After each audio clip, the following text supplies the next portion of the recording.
Everybody is a beautiful human being for the rest of the day. We hear so much about bullying, and I think a lot of that starts at homes that don't think everyone's a beautiful human being.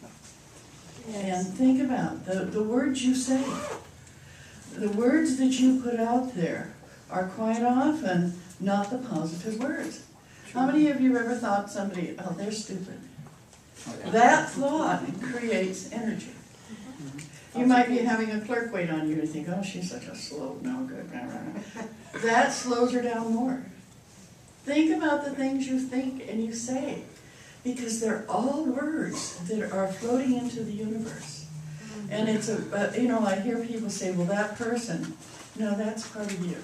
It's not that person. We're we in this wonderful, wonderful We're all mirrors for each other. Yes, we're all mirrors for each other. We all are vibrating energies with each other. So, speaking of vibrating energy, I have no idea what this lady's going to be talking about today. And I'm so glad to find that she didn't either for a while there. That's a surprise. I'd like to... Like that never happens, right? Rev Glory McCray. We're going the wrong way. She ran the other way. I'm going to try to do a very entertaining entrance here. So Okay, let's see if my unauthorized device might help me with that. Okay. Let's see what we can. Entertainment. Let's get that on film. Well, on digital. About that bass. I'm all about that bass. About that bass. I'm all about that bass. About that bass. About that bass. I'm all about that bass. About that bass. Yeah, it's pretty good. I ain't no size 2, but I can shake it like I'm supposed to do. All the right shapes, all the right junk in all the right places. I see the things. That's about enough of that.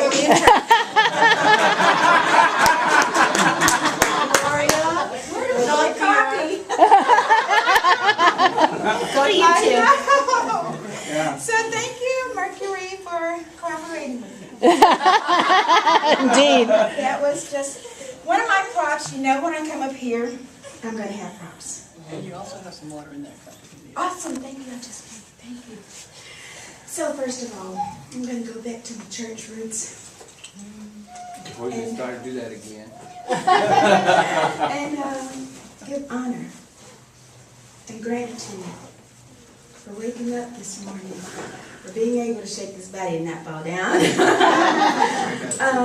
And all the many wonderful blessings that we are all privy to. We have such an abundance in our lives. We have so much abundance. And sometimes we're complaining, oh, it's not raining. But in a few weeks, hopefully that will change. Okay? So I want to talk to you today about seasons. And I want to begin in gratitude for the abundance that not only we have in our lives, but in the lives that have touched our lives in flavorful ways. Think about that.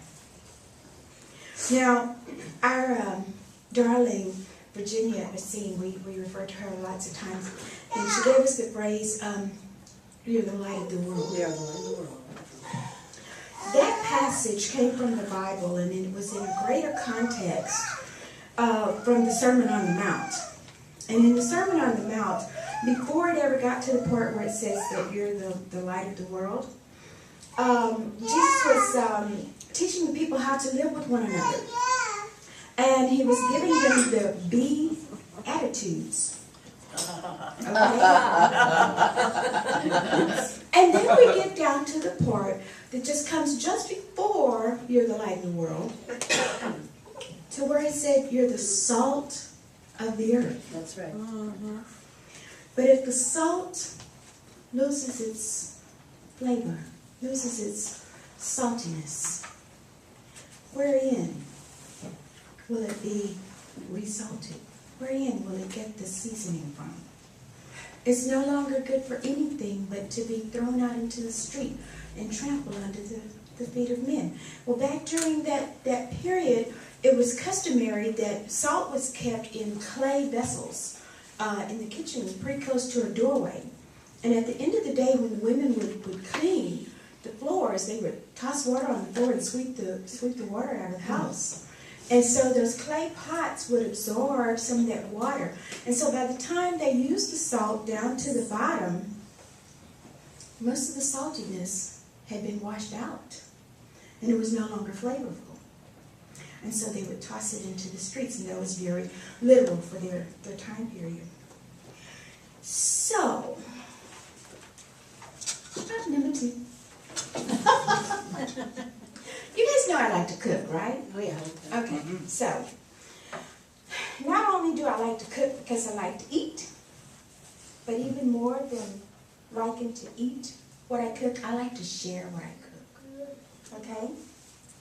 I love the fellowship around food. It's kind of my love language. If I can put my apron on right today. All right. But this is a way of nurturing. We're gathering in the kitchen, sitting down, and so much wisdom, so much of our learning. Stop and think about your childhood. So much of our learning comes from the kitchen.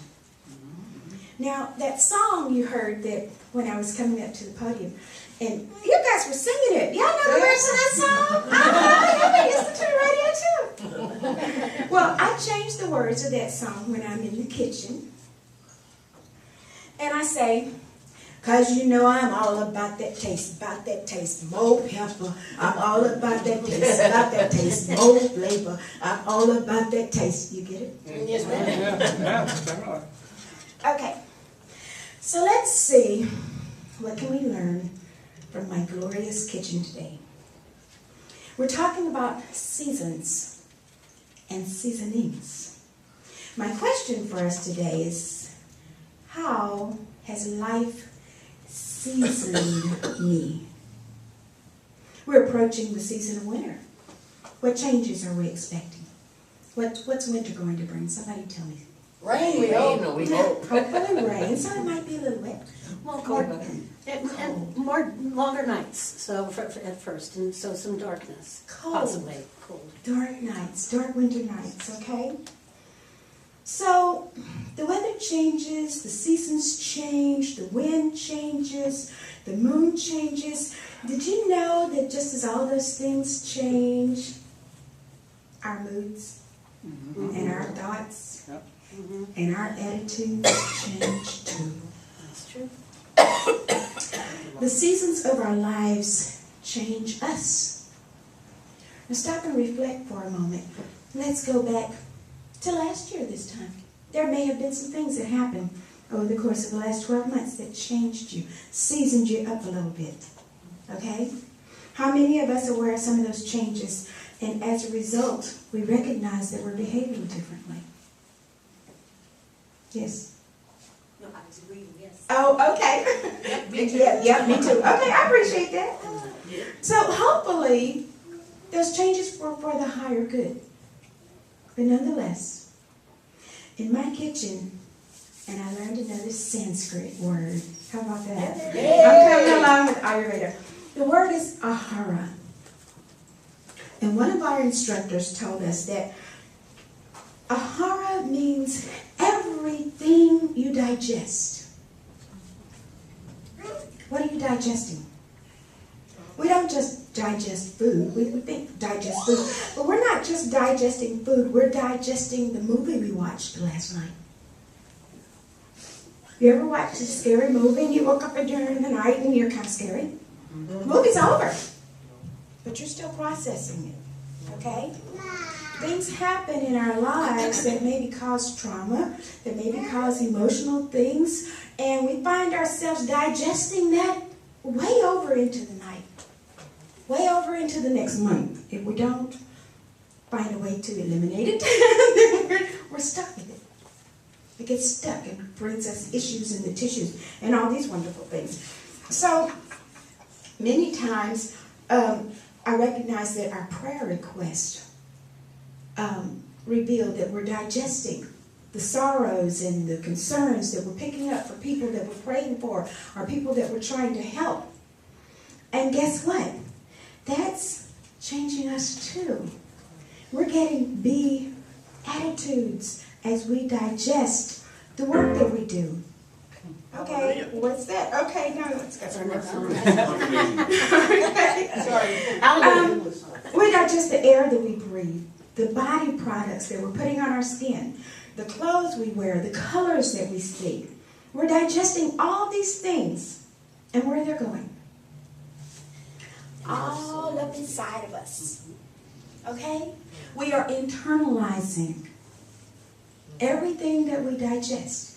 And it's making more of us, or it's making less of us. It's making us have different attitudes. It's seasoning us. Now, further down into the gospel, according to Matthew, the scripture says, out of the abundance of the heart, a man will speak. Now, Ayurveda teaches us that there are 6 tastes, and I'm going to pull all this together for us.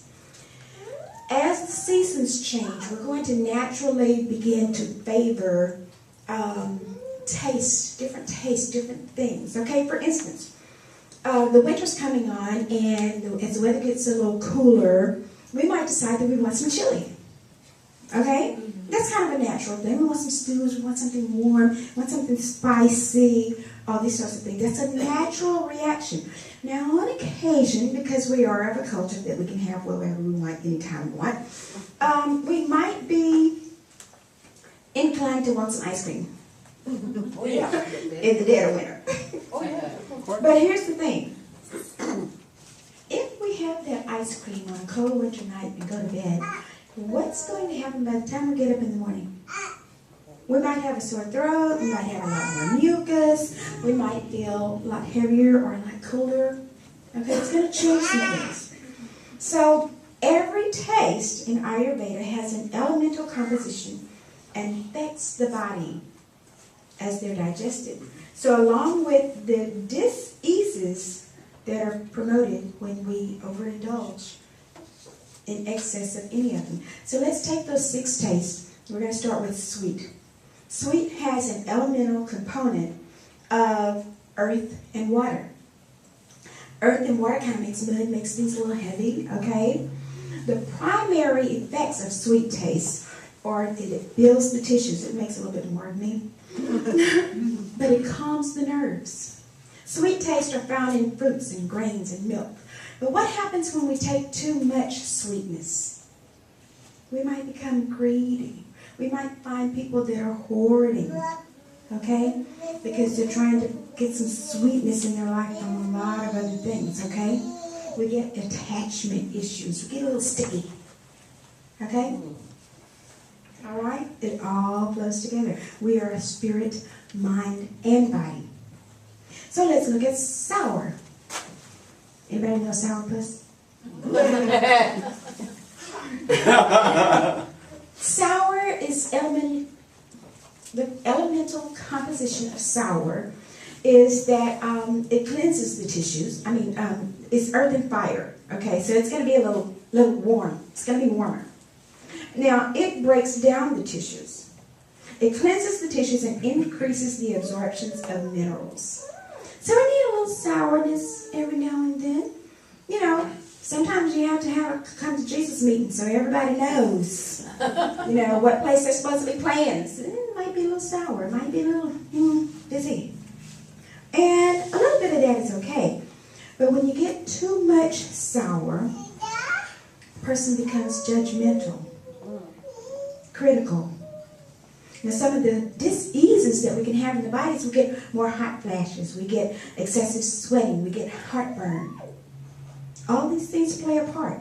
Let's look at bitterness. Bitter is made up of air and space. It purifies the blood, detoxifies and lightens the tissues, reduces the body temperature. It's found in green leafy vegetables, coffee, herbs, certain spices. Persons who get a little too much bitterness. You know any people that had a little too much bitterness? So what are they like? They develop agitated minds. They become lonely. They're kind of cold, irritating. They become bitter and cynical. Let's look at pungent. That's another taste in Ayurveda. You didn't know you had all those tastes going on, did you? Okay. Pungent is air and fire. It improves the metabolism, stimulates digestion, reduces congestion, relieves pain, and muscle tension. It's found in ginger, peppers, and garlic. Too much pungency, and a person develops dryness in the body, heartburn, ulcers. They become angry, violent, hateful, envious. What are you digesting? Astringent. Astringent is from air and earth. It absorbs water, tightens the tissues, dries the fats, stops bleeding, promotes healing. It's found in beans, legumes, raw fruits, and vegetables. But too much, we can have constipation, heart problems, arterial sclerosis or atherosclerosis, hardening of the arteries. Okay? Hardening of the heart there. In other words, that person might become stubborn, stagnant, just kind of full of it. Okay, that was the word there, it. They're full of it. Okay, you got it. So now let's look at salt, because Jesus said you're the salt of the earth. And what are the properties? The elemental properties of salt are water and fire. Go figure. Earth and water, we can figure. Air and earth, air and fire, but water and fire? Wow. I thought that was kind of amazing. Okay? So, salt gives us a spiritual metaphor. It stimulates the digestion. It softens the tissues due to the retention of water. It calms the nerves, increases thirst, maintains the electrolyte balance in the body. And salt baths relieve muscle spasms and removes toxins from the body. Salt is found in salt.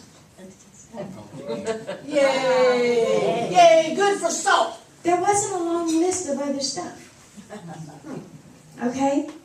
I found a document that a doctor had written, and he reported that, let me see if I can find that in my notes. He said that he was quoting John F. Kennedy.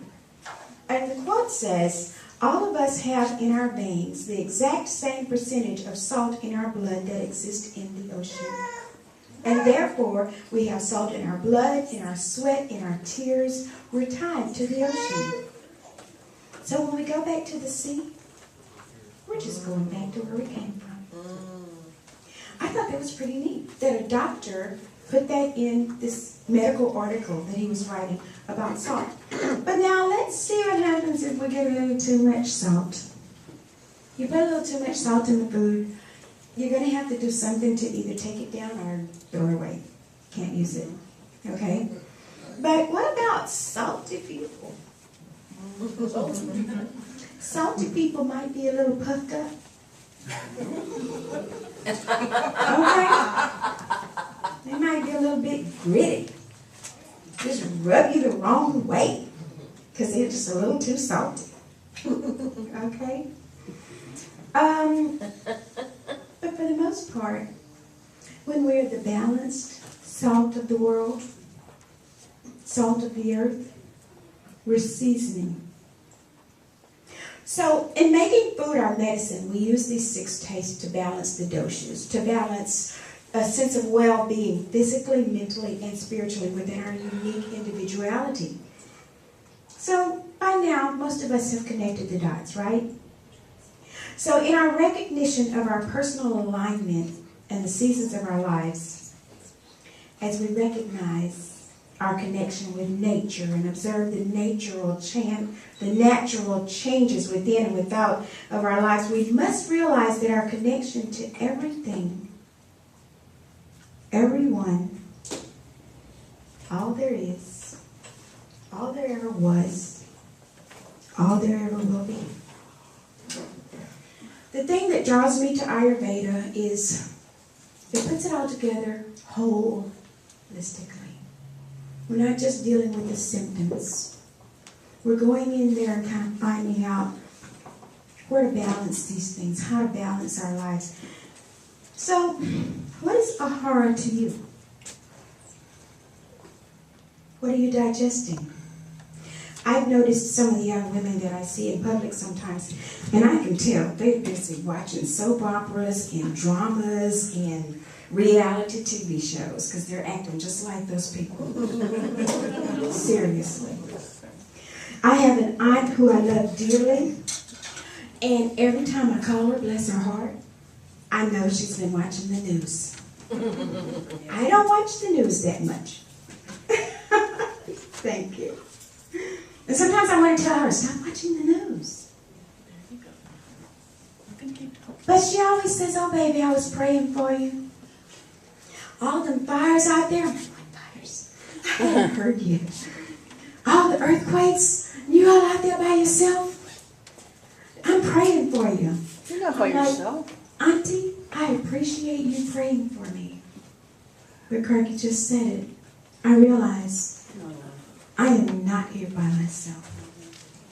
I'm right here with all of you. And each one of you is seasoning my life. Yeah. And I hope that I'm seasoning your life. Yeah. I hope that I'm giving you something every time you see me that you can digest easily. I hope I have a sweet, kind word for you.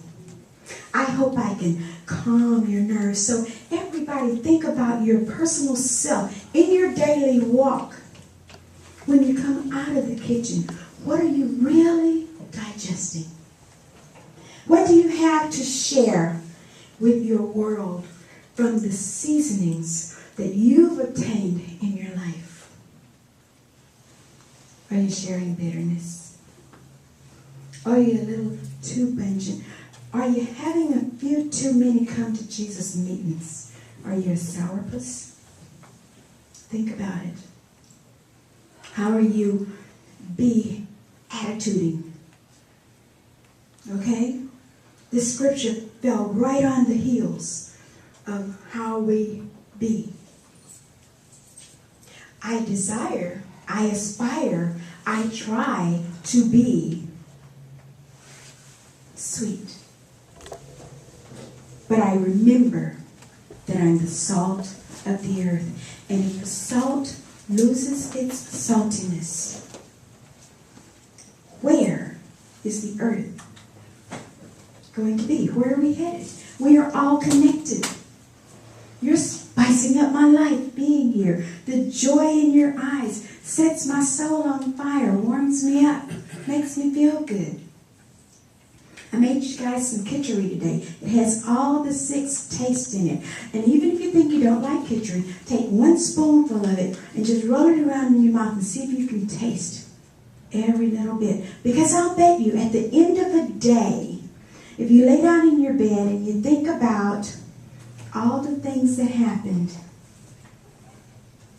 you'll remember some sweetness. You'll remember some sourness. You'll remember some astringent, some pungent, all in our personalities, all in our being attitudes. Okay? It all falls together at the end of the day.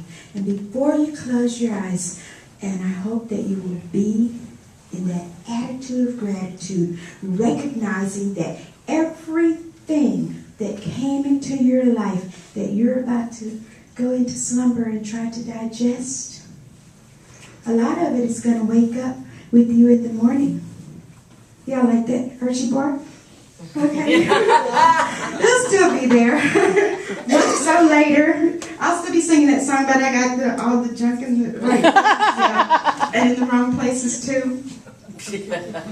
What are you digesting, people? What is your ahara? How has life seasoned you? Now, how many of you cook? How many of you actually go into the kitchen and cook? Okay. So sometimes when you're cooking, You taste things and you think, oh, I need a little more of this. Oh, I need a little more of that. Okay? And my kids used to love it when they come to the kitchen. I say, taste this and tell me if I need anything else. Most of the time, I already knew I didn't, but they liked to get to taste. And every now and then, depending on what was going on in that person's life, they might say, it needs a little more salt. Or they might say it needs a little more pepper. All of these things play a part as we are becoming seasoned. And all of us in this room, we got a couple of little tiny ones that don't look quite so seasoned. But most of us are seasoned. They're still sweet. Okay? Most of us are fairly well seasoned. So what's going to be how you will go into the cold winter nights? Will you come to church with your overcoat on and sit there and don't speak to nobody and just sit right there? Just be in your cold, lonely world. There's no point to that. Oh, certainly not. Will you pull up the covers when it's time to go to church and just stay in the warmth of your own comfort for a little bit longer?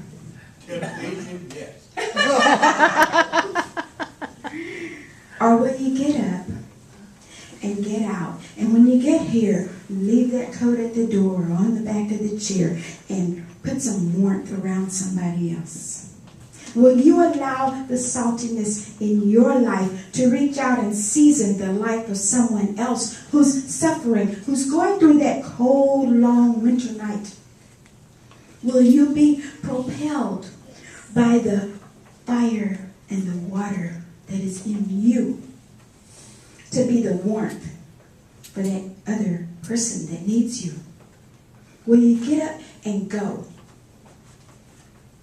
Or will you become stagnant like the cold winter season until spring, and then you'll get out and take care of it then? Well, by then, you can have a whole lot of junk in your trunk. Okay? You will be expansive. Everybody will know what you've done. Okay? Or you'll come over here for yoga with Laura and try to get some of it worked off of you. Okay? Joining in the meditation, joining in the mantras, joining in that let's just say getting into that spiritual stew where all of those flavors come together like we're doing right now. And in a few minutes when we go gather at the table and have that wonderful time of fellowship and experience all the flavors of your life, Laura with her little spicy self, okay? David with his saltiness. I just poking on Donnie with her sweetness, okay? Corky has a little bit of astringent. She says, okay, I've heard her say this. I don't like people. We know that's true. She's kind of like witch hazel. You put it on the skin, it gets the grime out, it tightens up the skin, but it makes you glow. Okay, so we'll just call her astringent. Hazel? Call me witch. Okay, we can call you witch. But you see where it all comes together? You see how we season each other's lives? When you leave here today with your nice full bellies and seasonings and the spices that are still on your tongue, what will your words say? Because out of the abundance of his heart, a man speaks. Have that encouraging word for that homeless fella. It doesn't matter how he got there. Let your compassion be that water for his soul. Okay? Let your empathy, your sympathy, your caring, your love be what reaches out to the rest of the world. Remember, you're connected. That's your brother. That's you. That's your I am. I am the light of the world. I am the salt of the earth. I am called glory. Try living up to that one. Okay? It's becoming more real the more seasoned I become. And I recognize the spices that I'm putting into my stew of life and what I'm going to be serving to each of you, to my grandchildren, to the people that are coming behind me, to the people who are coming to me for help. We are all healers. Whether it's just that glimmer in Danny's eye that says love, joy. Okay? You're standing in the supermarket line and looking at those tabloids and the slow clerk. Okay? Soften your eyes. What does she see? She sees a lady standing back there smiling at me. I think I can make it through this one. I got a headache and all these people are really getting on my nerves. But she smiled at me. I think I'll make it. Without even saying the word. Out of the abundance of the heart, you're going to get the overflow of what you're seasoned with. What's inside of you. It's going to come out. It's going to be showing one way or the other. You can't hide it. So come on, folks. Let's commit to being the salt of the earth. Let's commit to challenging the coldness of the winter season and don't become stagnant and brittle. Stay warm inside and share that with others, because I got news for you. When you allow that warmth to be up in here, it'll burn up that hurt you boy. Yay! Okay? When you allow that love to come oozing out of you, you won't be stuck in the loneliness of night sitting there with a bag of chips or ice cream or whatever that kind of stuff is and looking for something in all the wrong places. You'll be out sharing it. You'll go to bed because you're dead dog tired from serving everybody all day. Okay? And that's going to help us get through the holiday season. The seasonings. So go forth, enjoy, everyone. I love you all. Remember, you're not just the spice in life. You're the salt of the earth. Hey.